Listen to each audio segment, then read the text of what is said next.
नमस्कार विद्यार्थी मित्रांनो, इन्फिनिटी अकॅडमीमध्ये आपलं स्वागत. जर तुम्ही बार्टी, TRTI, सारथी किंवा महाज्योतीमध्ये फॉर्म भरला असेल तर ही व्हिडिओ स्किप नका करू, कारण की स्कॉलरशिपची तुमची एक्झाम झालेली आहे आणि त्यानंतरची रिझल्टची प्रोसेस आहे ती सुद्धा आता तुमची लवकरच मार्गी लागणार आहे. तर त्यामध्ये पुढील प्रक्रिया काय असणार आहे, डॉक्युमेंटेशनची प्रोसेस कशी असणार आहे, वेटिंग लिस्ट कशी लागेल, या सगळ्या क्वेश्चन्सबद्दल आपण या व्हिडिओमध्ये बघणार आहोत. ठीक आहे.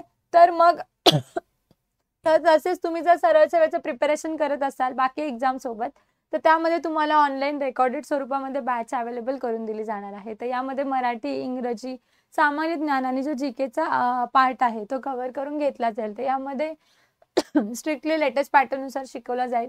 आणि ज्या नोट्स आहेत त्या PDF स्वरूपामध्ये प्रोव्हाइड केल्या जातील. तर यामध्ये सर्वात इम्पॉर्टंट जो वॉच टाइम असेल तो अनलिमिटेड असेल, म्हणजे तुम्ही अनलिमिटेड वॉच टाइममध्ये मल्टिपल रिव्हिजन्स करू शकाल, प्लस तुम्ही टेस्टद्वारे तुमचा स्कोर सुद्धा फाइंड आउट करू शकणार आहात. तर यासाठी 1 इयरची व्हॅलिडिटी असेल आणि फीस तुमची 999 रुपये असणार आहे. तर यामध्ये 8530121002 या नंबरशी कॉन्टॅक्ट करायचा आहे किंवा इन्फिनिटीचं स्पर्धा परीक्षेचं जे ॲप आहे ते डाउनलोड करू शकता.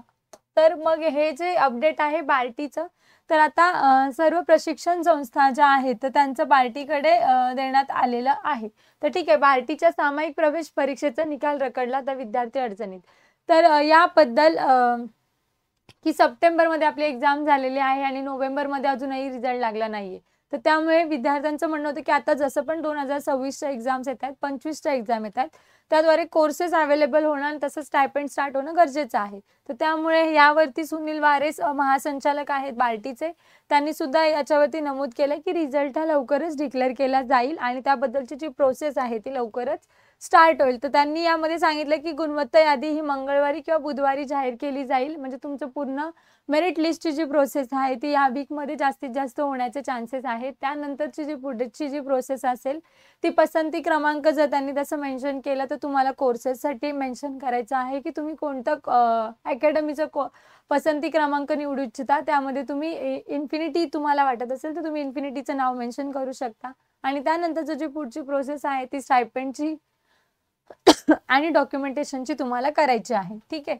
तर यामध्ये डॉक्युमेंट्स कोणते कोणते लागणार आहेत आणि प्रोसेस कशी असेल ती सुद्धा आपण यामध्ये बघू. तर जे डॉक्युमेंट्स आहेत, तुमचं 10वी 12वीचं प्रमाणपत्र, डिग्रीचं सर्टिफिकेट, त्यानंतर तुमचं ज्या कास्टमधून तुम्ही फॉर्म भरलेला आहे त्या कास्टचं सर्टिफिकेट, त्यानंतरचं जो असेल त्यामध्ये तुमचं जो इन्कम सर्टिफिकेट असेल ते लागेल तुम्हाला. इन्कम सर्टिफिकेट 3 इयर्सचा ॲटलिस्ट जो मूळ दाखला आहे तर त्यांनी आधीच्या जे प्रिव्हियस डॉक्युमेंट्समध्ये मेन्शन केलेलं त्याद्वारे. त्यानंतर बँक अकाउंट डिटेल्स, त्यामध्ये IFSC कोड नंबर पाहिजे.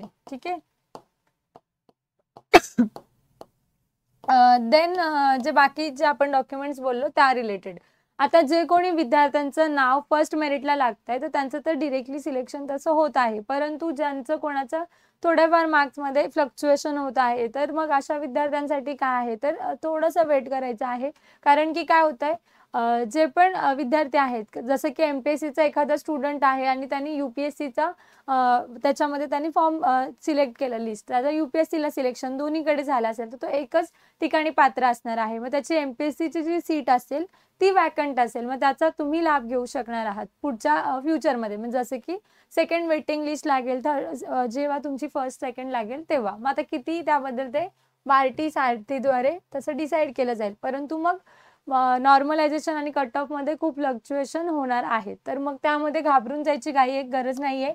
तुम्हाला हे तुमचे जे डॉक्युमेंट्स आहेत ते व्यवस्थित रेडी ठेवायचे आहे आणि अशाच अपडेट्स तुम्हाला जाणून घ्यायचे असतील आणि तुम्ही जर चॅनलला नवीन असाल, तुम्हाला व्हिडिओ जर आवडत असतील तर व्हिडिओला आवर्जून लाईक करा आणि चॅनलला सबस्क्राईब करा आणि बेल आयकॉन प्रेस करा. थँक्यू.